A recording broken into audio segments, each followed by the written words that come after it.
Golden State Media Concepts bring you Book Review Podcast, a haven for bookworms of all ages and the widest genres, from mystery to memoirs, romance to comedy, fantasy to sci-fi. If you love to read, this is the podcast for you. It's the Golden State Media Concepts Book Review Podcast.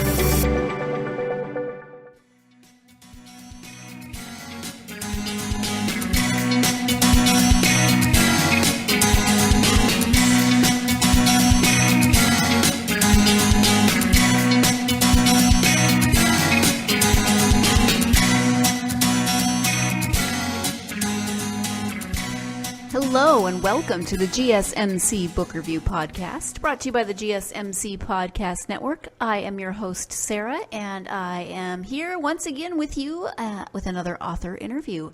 As I mentioned at the end of the episode on Tuesday, we have it's a thrilling kind of week because we have our second author interview about a second thriller this week. I hope that you tuned in on Tuesday for E.A. Amar's interview about his book, The Unrepentant.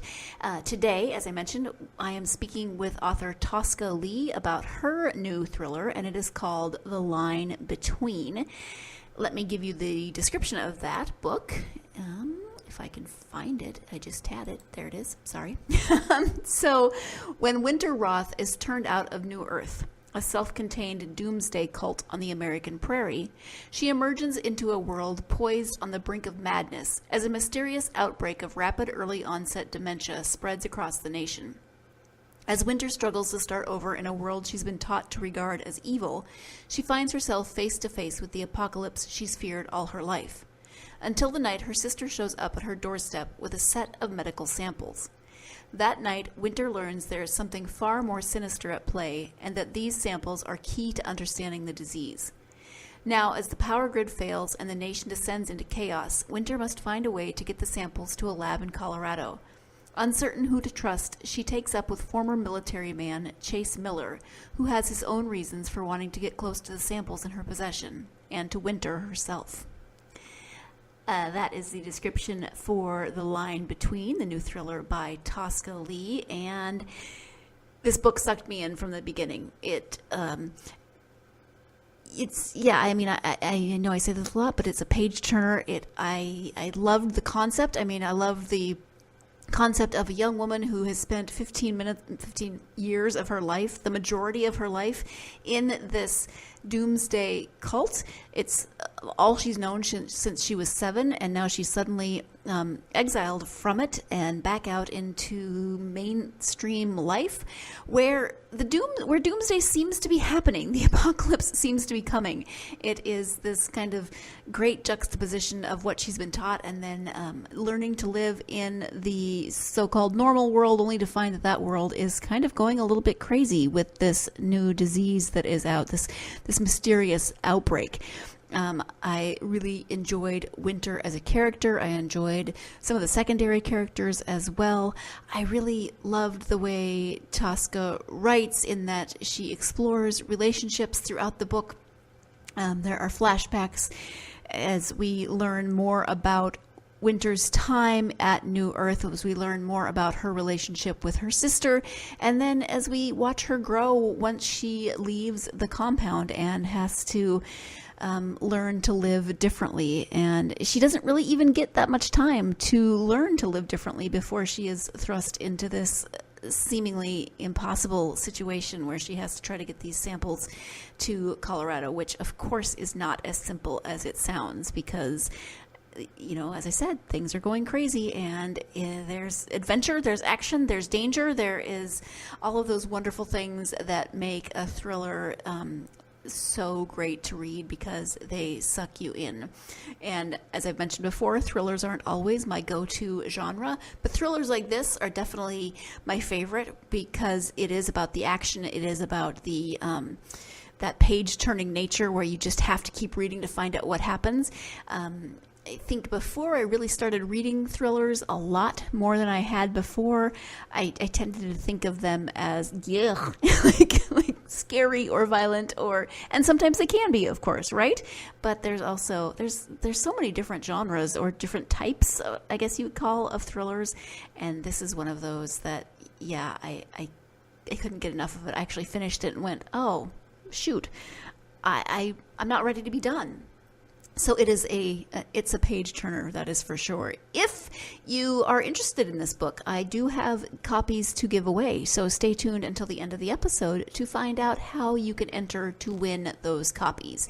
In the meantime, though, let's go ahead and get to that interview with Tosca so you can hear what she has to say about the book. Again, the book is The Line Between. It came out January 29th, and here is the interview with the author, Tosca Lee. Hi, Tosca. Welcome to the podcast. Thank you, Sarah, for having me. So excited to be here. I am excited to have you here, and we are here to talk about your new thriller, The Line Between. Before we get to the book, though, if you could tell us a little bit about yourself, that would be wonderful. Okay. Well, I live in the Midwest. I live in Nebraska, where right now we've got a lot of snow. I am married to a farmer, so I do a lot of my writing upstairs I call it the attic, but it's really just the upstairs of the old farmhouse. And I have 4 stepchildren, 3 of which are still at home. And I write full time. So there's always a book in some part of the process going on with across my desk somewhere. And one of my favorite things to do is to get out and meet readers. So I love any opportunity to meet readers face to face. Great. Thank you so much for that. So as I said, the book is The Line Between. Can you tell us a little bit about it?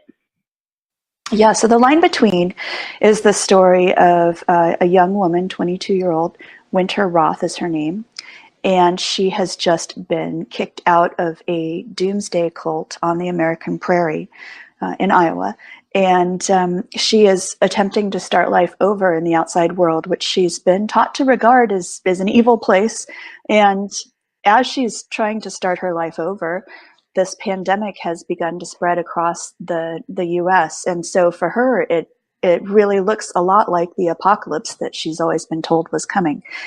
And so it's the story of her starting over. It's the story of how she becomes entangled with what is going on with this disease. And there's a lot of running for your life and a mad chase across the Midwest going on in the story. So. Yeah, and it's interesting that juxtaposition between her coming out of the kind of apocalyptic doomsday cult into what feels like the apocalypse. Yeah.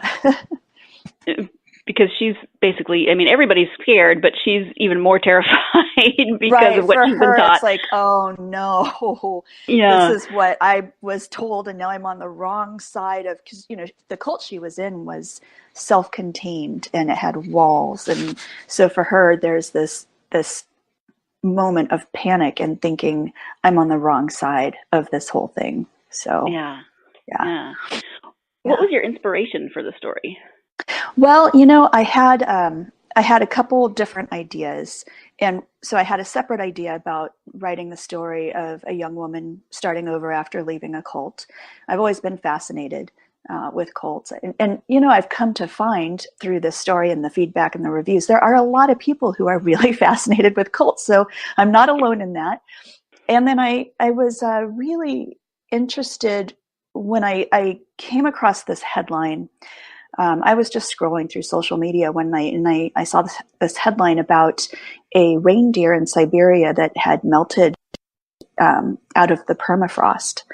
And this reindeer carcass, it turns out, was full of anthrax. And it made a local village sick, and a young boy died. And I started looking, for more about this melting permafrost, and climate change and all this. And there are a lot of articles actually about scientists basically being kind of nervous about what could be coming out of the permafrost. Fascinating, kind of scary stuff. So I went to a meeting in New York with my publisher, and it was kind of that time where, you go discuss what you might write next and kind of what's coming up. I was between books. And so I had a short list of favorite ideas. And these two ideas, this idea of, permafrost, disease, pandemic thing, and the cult idea were on the short list along with a couple others. And as we were discussing them, my publisher said, I really like these two, but I think you should put them together into one book. And I really hadn't thought of that, but I think it worked out well. And I wish I could take credit for that, but I can't. So. Well, it's nice that you gave credit where it was due. Well, I have to. And then talk about Wynter as the main character. What about her do you think will resonate with readers? Well, Wynter, and her name is spelled Wynter, and she's actually named after my stepdaughter, whose name is Wynter, spelled the same. And she's very determined. So I know that many of us cannot identify with this idea of having come out of a cult, but I think that we have all felt like we are kind of not belonging at some point in our lives. And this is something that she goes through quite intensely when she comes back out into the secular world, feeling like she doesn't quite fit in. And I think we can all identify with that. She's very smart, very resourceful. And I think that we, as readers, enjoy reading about smart and resourceful main characters that we can really get behind and cheer for. And she's a strong young woman. She just doesn't know it. And so I think those are the kinds of things that will resonate. And, she's also dealing with, she comes to realize that she's dealing with a little PTSD and that she has OCD, obsessive compulsive disorder, which is something that I have actually. And I think, the more that I write and the more that I include characters who are dealing with various issues that have to deal with mental health, the more I find that so many people and so many readers are also dealing with a lot of these kinds of challenges. And so, I think some people may identify with that aspect as well. Mm-hmm. Yeah, absolutely. Mm-hmm.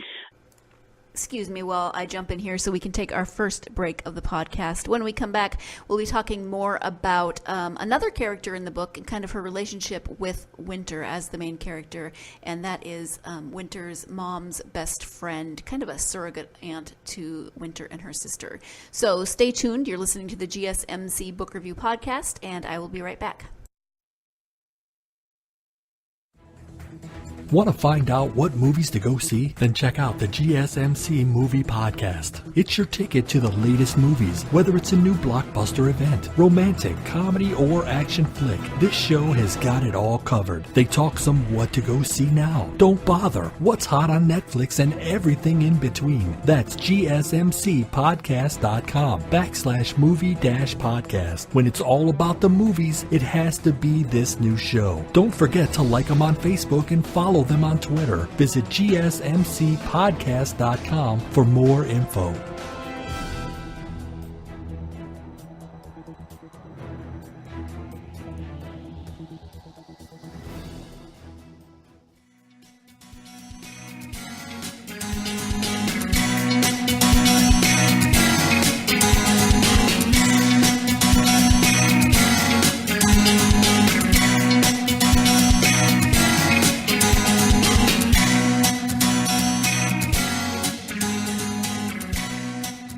Welcome back to the GSMC Book Review Podcast. I am speaking today with author Tosca Lee about her new thriller, The Line Between, and we are going to talk about another character in the book, Julie, Wynter's surrogate aunt. So let's go ahead and get back to that interview. The characters that I didn't really think about it much until just now when you were talking about Wynter and going through the PTSD and everything that she does. But the character of Julie, who is Wynter's mom's best friend, is really amazing because she's so just kind of matter of fact. She goes and she gets Wynter when Wynter is kicked out, and she does everything that she can.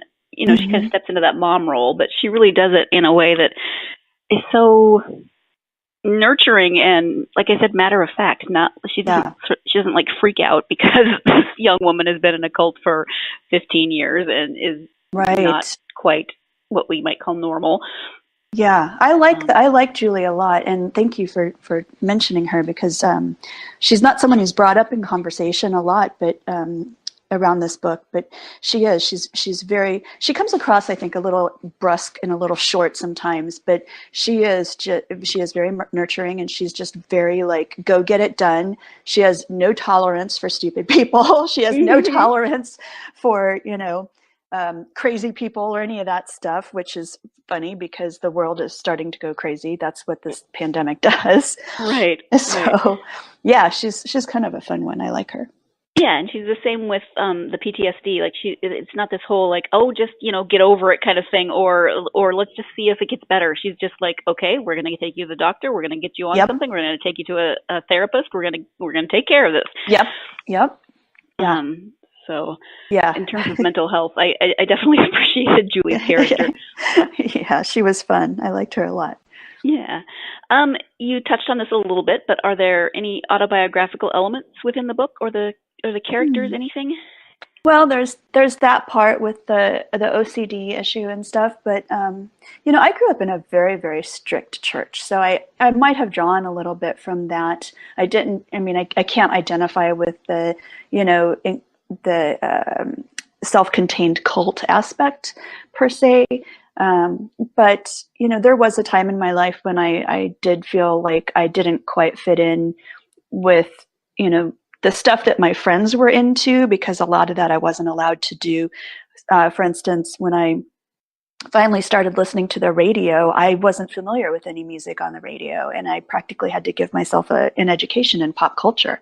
So, in that regard, I do kind of identify with Wynter in that way. So, yeah. And then, there's a lot of details in the book. What kind of research did you do? I mean, you talked about the article that you read about the permafrost, but what other kinds of research did you do? Yeah. Well, this particular disease is a prion disease, and it's a prion disease that ends up kind of mixing with a virus, with influenza A, which I got while I was writing this book. Oh, geez. Yeah, of course. It was like, seriously, I'm going to write a book now about someone an author who wins the lottery next, because apparently, whatever might happen. So. Were you feeling a little paranoid? Yeah, a little bit. I mean, I was like really serious, and this was, just last year when we had that horrible flu. Remember how terrible the flu was, and it was like, seriously, because it was just a terrible year for flu. And so, I was learning a lot about how diseases can, they mingle like this. This is how Spanish flu happened.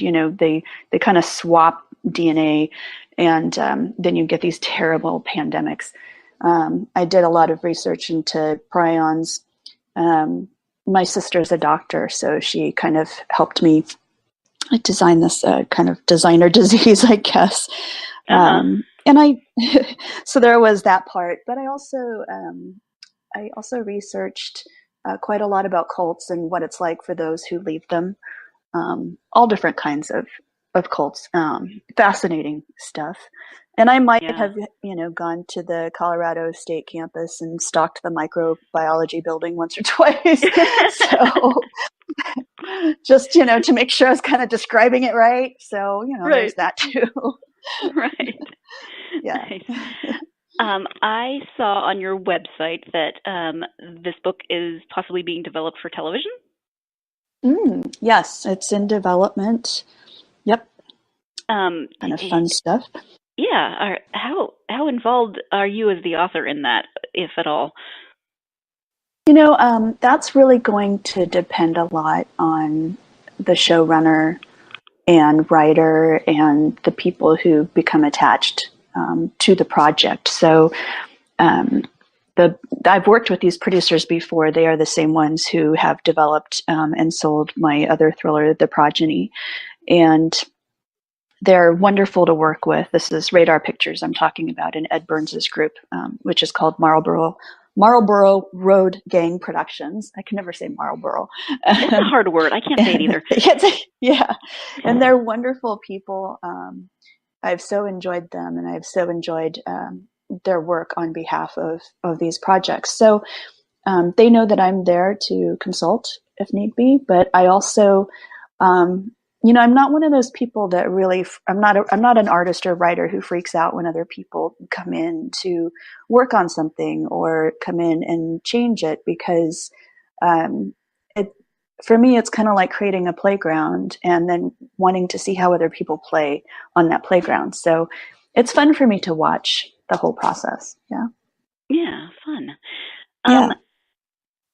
You mentioned other books, and you do have many other books. Are there any other writings that you would like to highlight today on the podcast?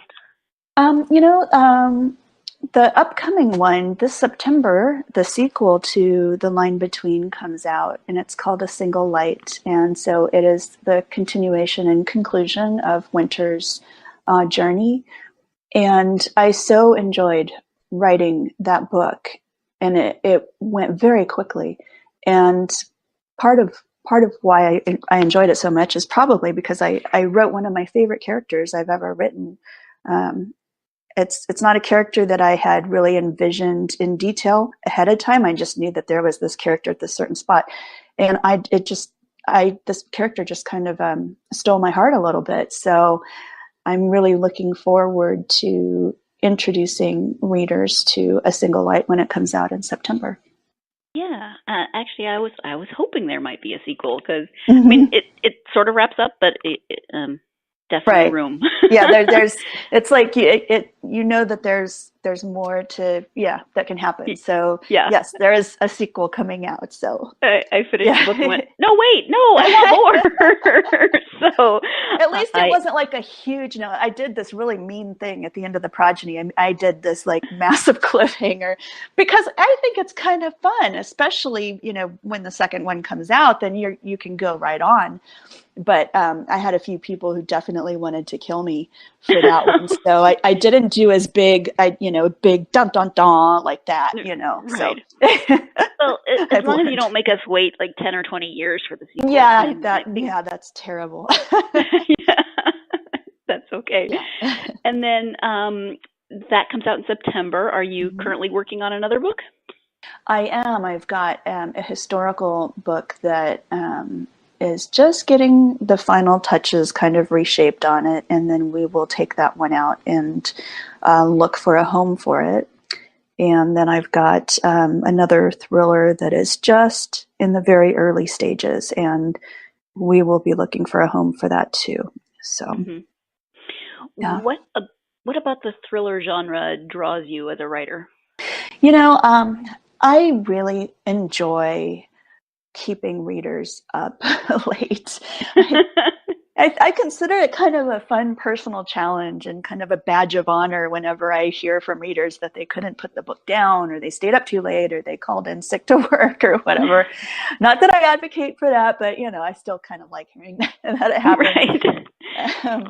I think it's fun, and I think that the pacing, thrillers have a very distinct, quick pacing, and they are meant to have the twists and turns that we turn to fiction for.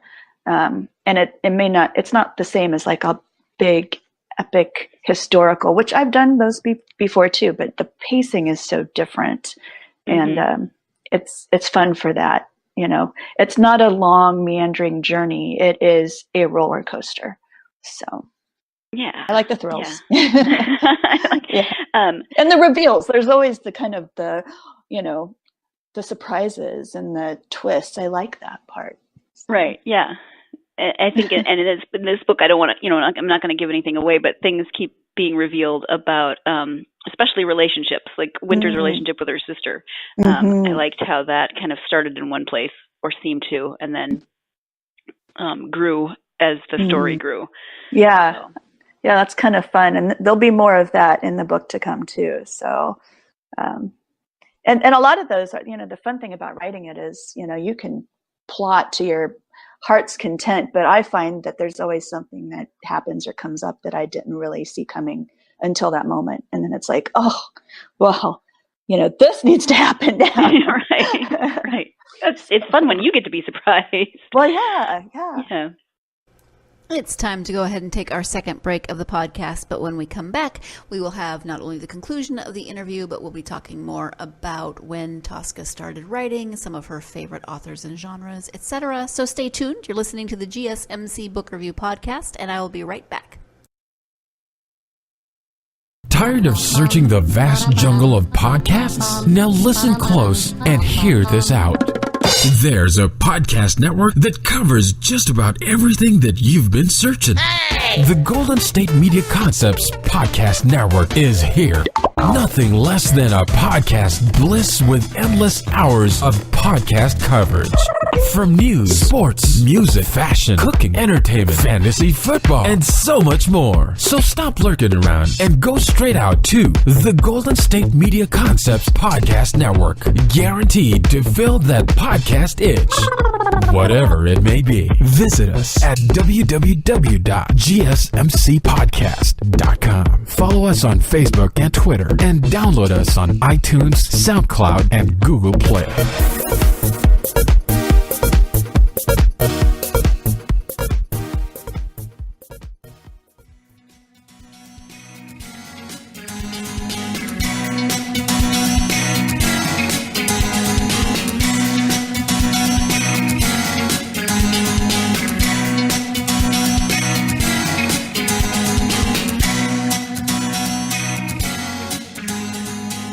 Welcome back to the GSMC Book Review Podcast and the conclusion of my interview with Tosca Lee about her new thriller, The Line Between.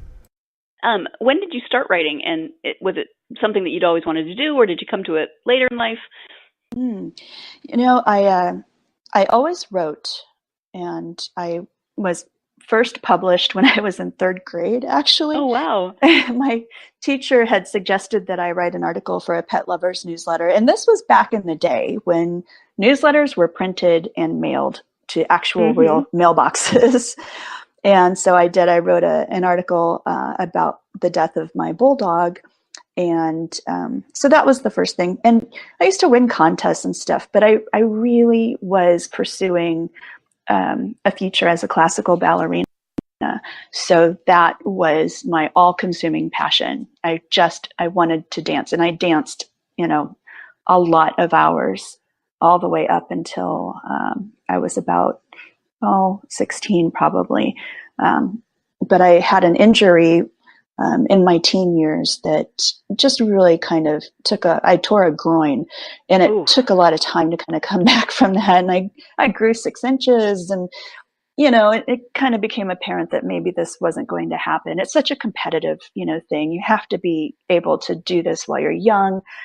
And so I went off to college, and I was back visiting during spring break my freshman year. I don't know who goes home to Nebraska for spring break. I mean, of all the places to go, where you're just as likely to get snowed on or as to have a 70-degree day, right? Yep. But I was back visiting, and I was talking with my dad, and I was talking about one of my favorite books of all time, which is The Mists of Avalon. And it's a historical novel about the women behind King Arthur's throne. And I was talking about what I loved about this book and how a great book is like a roller coaster, even if it's not the thriller kind, even if it's just an emotional roller coaster. And that day I blurted out, I think I'd like to write a book, because I just wanted to know if I could create something like that for someone else to enjoy. And my dad made me a deal that day. And he said, okay, look, I was supposed to come back that summer and work at a bank as a bank teller, which I was terrible at. And it was awful. I'm numbers and I don't get along very well. I can tell you a story about where the money went, but don't ask me to add stuff up, right? Right. So my dad said, I will pay you what you would have made this summer working at the bank if you spend your summer writing your first novel and you treat it like a job. Oh, wow. And I said, okay, absolutely. And so that summer I came back and I gathered up my research, because of course I couldn't just do like a contemporary thing. I had to write this epic historical novel about the people of the Stonehenge people of Salisbury Plain, England, and well, yeah, if the Mists of Neolithic Avalon people. was your inspiration, of course you I did. know, right? So it's like, and I remember thinking, gosh, this is really hard, and how do I organize all this research and kinds of challenges that actually do go into writing a book? So I wrote my first novel that summer, and it was not good, and it's still in the basement. So, but that's how you learn to write novels, as you write a novel. But that's when I knew. And the following summer, I sent it off to Writer's House, which is one of the premier, literary agencies in New York. And I finally got this letter back, and they said, even after reading the 23-page synopsis, never write a 23-page synopsis, we're still not sure what this book is about. No. They said that my characters were two-dimensional and my plot lacked tension, because I didn't really know, that you needed to have tension and all this stuff. But in the letter, they said, but it is strangely reminiscent of Clan of the Cave Bear, which was another one of my favorite novels. And so what I took away from the experience was that my book was like Clan of the Cave Bear. And I was like, I'm going to do this again. So I was hooked by then. So it took me a long time to write my next one.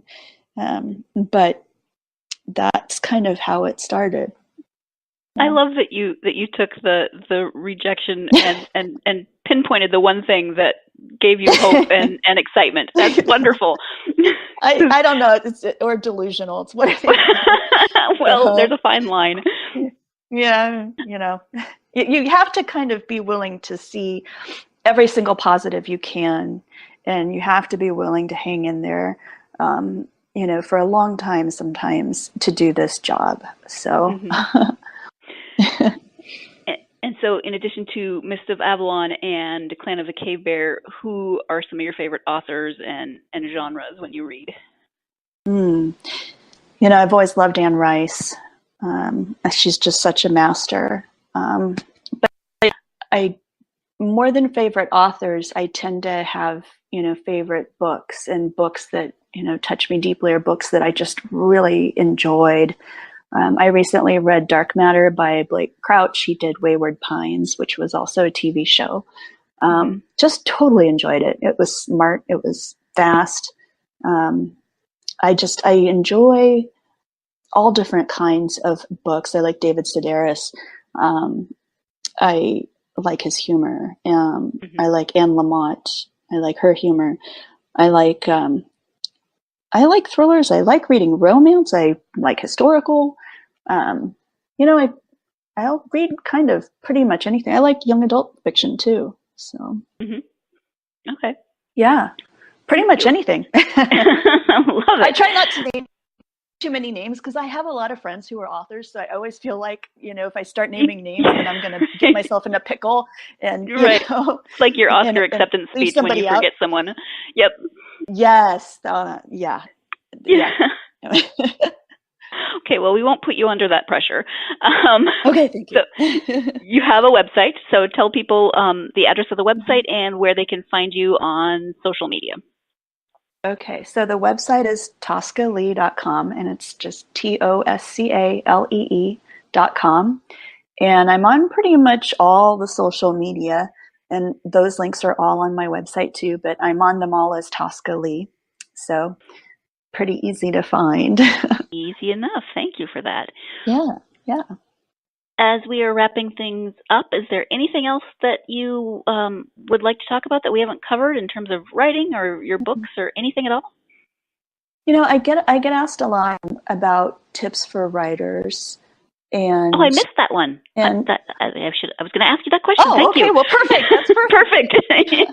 Because, a lot of people who read and love to read also want to write, as happened with me. So the number one tip that I always give, I call it my number one rule of writing, is to write like no one will ever read it. And I know that seems counterintuitive, because especially if you're writing for publication. But the reason I say that is because if you can write like that, write like you're, in your closet with a flashlight, writing secret stuff, then you'll write all the good stuff. You'll write the authentic, genuine stuff. And then you're not worrying about what people are going to think, what your parents or your coworkers or, your pastor or shrink or whatever. You're not going to worry about what any of those people think. And you can always go back and edit and censor it later if you need to.